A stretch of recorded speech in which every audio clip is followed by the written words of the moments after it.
we welcome in Jeffrey Lord this morning, who is a author of Swamp Wars. He is a Fox News contributor. He writes for the American Spectator as well as other publications, and he's with us here on WSBA. And I don't know if he's an amusement ride enthusiast or not, but good morning, Jeffrey. How are you? Good morning, Gary. I think I've been on one over in Hershey and Hershey Park, and it seems to me somewhere else as well.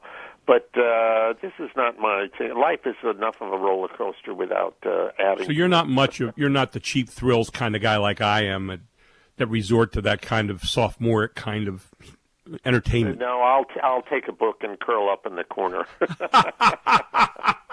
It takes all kinds, my friend. Believe me, I understand. No, I was afraid of heights for a long time, and I would not go on a roller coaster.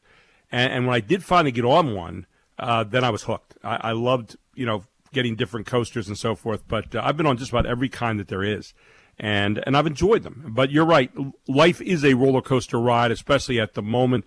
I asked you about your thoughts on the ruling by the Supreme Court with President Trump yesterday. 7-2, basically said he had to turn over records to, I guess, the New York DA, but not to the Congress. And another 7-2 ruling yesterday. What do you make out of the rulings, and how much weight we give those right now?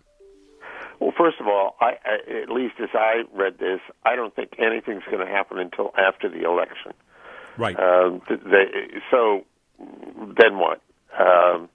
He'll either win or he'll lose, and so this will just sit there, and somebody's going to do what they're going to do. The thing to remember, I think, is Donald Trump was not elected because people saw him as pure as the virgin snow. Right. They elected him for a reason, and that was to be a disruptor, to get into Washington, to turn the place upside down. They'd had it with professional politicians of all stripes. That's why he's there. And they were more than well aware of his background and personal foibles and all of that kind of thing. They don't care. That's not why they're voting for him. And this isn't going to change any minds. Just like this dopey book there from his niece. No one cares.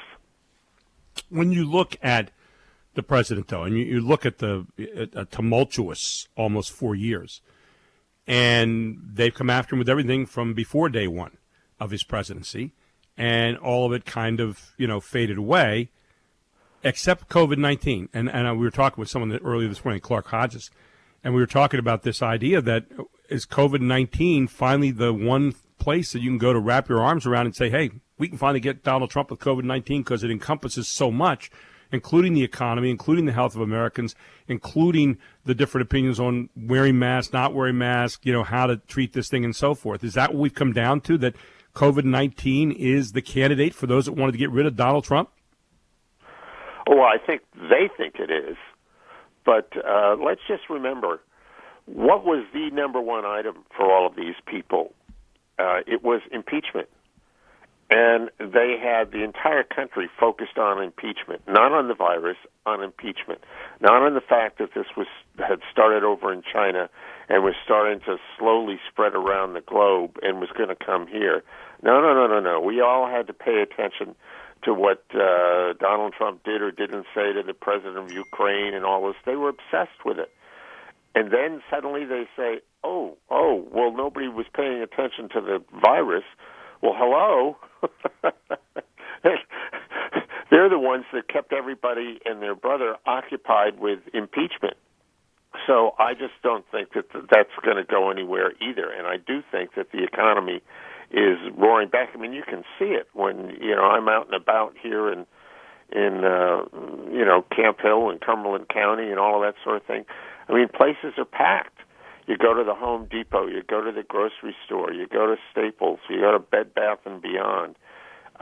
You drive in and out of shopping centers. They're packed with people. The economy is coming back in what they call a V-shaped recovery. It hit bottom because of this.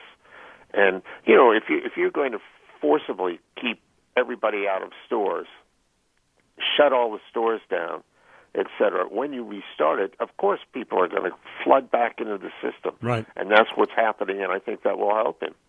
I've been in some stores, and every time I've gone to check out, I've been in the line, and the lines are moving. I mean, the stores are doing a pretty good job adapting, but nevertheless, there have been some pretty long lines there, and it's been interesting.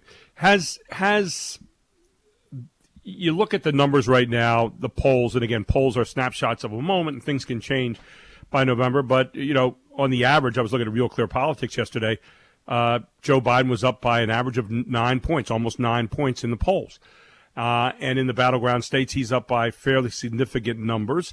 Has all of this finally taken a toll on the president? And he was the one kind of taking the toll on Washington, D.C. Has Washington, D.C. finally taken a toll on him, in your thoughts? I don't think so, and I don't believe these polls at all.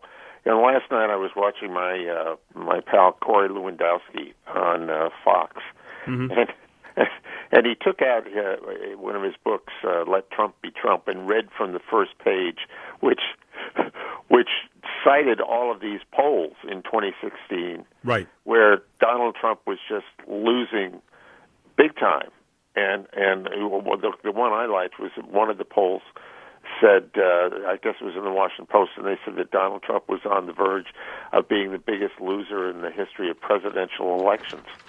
Well, hello, not so. Right. I just think that these polls have developed into what their takers see as a political weapon, and they construct them in such a fashion to get the desired result so that they can go after the president. And we're going to continue. And I don't think they mean a thing. Yeah, we'll continue to watch them and see what it all means in the long run. Jeffrey, always good to have you on. Thank you so much for taking the time this morning. We'll look forward to next week, hopefully catching up with you again. All right, my friend. Thanks a lot.